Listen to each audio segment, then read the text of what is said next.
I used to be in corporate America for a very long time. I have suffered because of politics, but I also learned a lot. Because typically when companies are shrinking, when job losses are there, layoffs are coming, one thing that raises its ugly head is office politics. Okay, there's a lot of political games being played, one-upmanship happening, and you kind of feel like you're on the losing end. Have you experienced that in your past? It's not so much. Have you experienced that? The moment there's a scarcity mindset coming into play where you feel like, oh, I better not be in the next round of restructuring, you'll see that happen. They do things that you feel you would never do to another person. Do you feel triggered? Like, do you feel you come home in the evening and you're angry about something? You go to bed angry, you wake up in the morning and you're still angry, and you're talking to your spouse about this horrible person who purposely screwed you over in an office meeting. Think of the credit collector. Your win is their victory lap. Have you seen people like that? Like you do well and somebody else is taking credit in the meeting. In 2023, I went to an Italian restaurant in South Charlotte. And guess who was sitting in the bar of the Italian restaurant? It was the same person who tortured me. Tortured me so much. And it's really not his fault. It's I allowed myself to get triggered. And suddenly a realization hit me. I don't remember his name. I am like, what is his name? And I thought, just in case he turns back and looks at me in the bar, like how will I introduce him to my husband? So I run out with my phone, get on LinkedIn, search my company, find him, I said, oh, that's his name. And then I go back, turned around, which was good, and I just walked to my seat. So why did I tell you this whole story? The people whose names you will forget if you're no longer working with them, who have triggered you so much, who have caused sleepless nights, who have caused you to spend valuable time of your career thinking about them, are meaningless. If you're not going to worry about somebody in 2 years, 3 years, why do you let them occupy so much of your brain space? That's the question. So the first thing you do to not be triggered is what? Lower the stakes. Lower the stakes. These people are not as important as you think they are. And in a way, to help you cope with work triggers, it's bad enough AI is happening, it's bad enough there is job insecurity. Do you really, really want to worry about somebody in your office who's acting up a little bit? You don't need that stress. There's enough going on. You have to worry and secure your own future, right? People trust you more. So if you're trying to leave a legacy in your company, in your job, people have to first trust you. If they don't trust you, there is no legacy. So your steady presence wins trust.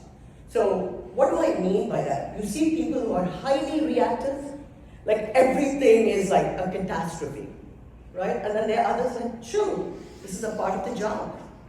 So your goal is for your career. So people are asking, how do I differentiate myself? Being steady is a differentiator. Not getting rattled by the latest and what are the steps you can take very, very practically? It's easy, it's not complicated, but you have to have the will to show up in a way that other people see you and respect you. It's so easy to say, it's somebody else's fault. I could have blamed this guy, and frankly, I was not as bright as I should have been to say I could have lowered the stake on this one constant, annoying person at work. The phrase I would write on my diary in the morning was calm and cheerful. Because I wanted to change how I was perceived at work. So it's funny, there is a mantra that played in my head, Vidya, calm and cheerful, calm and cheerful. So I chose to become slowly with practice. Your brain, by the way, the science of neuroplasticity has proven you can rewire your brain. I went from a negative Nelly, somebody who worried incessantly, who was so negative, I would always see the glass as half empty, to somebody who could see the positive in things. And how did that happen? So this calm and cheerful mantra became, I will always seek out the positive in what I see. I'm already telling somebody, don't interrupt them. They have something very important to do. But if you want to invite people to come and chat with you, connect with you, slow down that pace. Don't look so important. Busyness is not a badge of honor. But thank you for that. There's a book waiting for you. Please stop by. So that's my book number 1. And I thought I had to outwork everybody to get noticed. I used to work in the night, take calls on Saturday night. In the middle of a party, I would get a call and I would say goodbye to people and go on my laptop to fix a production problem. Somewhere there I realized I've got to take some ownership because it's outworking everybody else and not working out for me.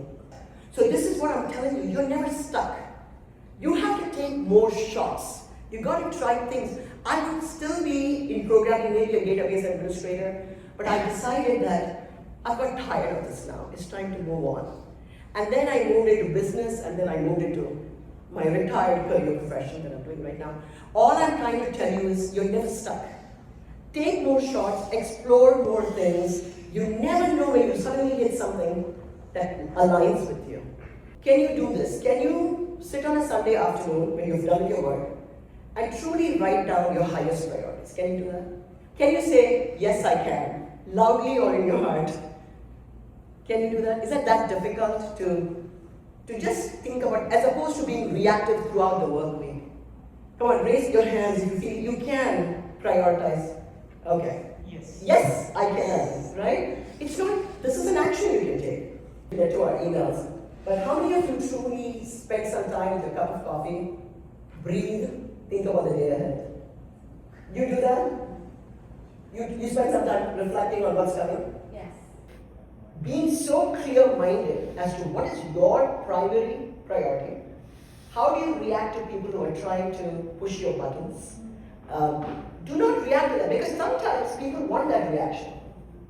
So you need to know when not to react to when people are pushing buttons. You raise your visibility by showcasing value you brought. So be strategic in how you're going to show your value. What about tribe building? There is no success without other people. So in your Sunday calendar or your Monday morning, you have to be very clear about who you're connecting with. There is no career success without other people. When you are not in the room, other people have to talk well about you. So you are actually helping other people, and they now recognize your value. It's making your brain believe that you don't have it all. So for you to become successful, make sure you protect your mind. Just like you eat nourishing foods and you drink green smoothies, please know that when you pick up the phone, what are you picking up the phone for? If you're watching rage bait and videos, how many cat videos do you really need? You don't, Maybe if you want to entertain yourself at the end of the day, go ahead and do it. It's in tech companies in California that they're making all the money of you. You're enriching those people for corrupting your mind. Make sure, do not allow brain rot to happen, because truly social media companies own you at this point. It is the attention economy. If you overextend likability, you can get into the doormat syndrome, and I don't want you to be too likable, but please, the first thing in connection is shower people with attention, compliments. People love to be wanted and needed. Sometimes we feel uncomfortable telling somebody that they look good today, or you might get into a lawsuit, who knows, but it's okay to let people know they spoke well at an event. These are the things that establish rapport. So observe people, watch them, listen to them, and you'll suddenly figure out their motivations. And all you have to do is to position your ask from their perspective. If they feel they're getting something for this relationship, they are in your camp. I sound like Oprah today. You get a book. So everybody wants to hear every proposal with a WIIFM. What's in it for me? So if you figure out people, figure out what is it that they want, untriggered, lower the stakes of all those people, situations that trigger you, tell them, it's only a job. I am so much more than my job. This is, and you know what some of people say, oh, the job is very important. Yes, but this is a coping mechanism that really works. When you say, I am so much more than my job, this is only a job, it lowers the temperature and you don't get triggered.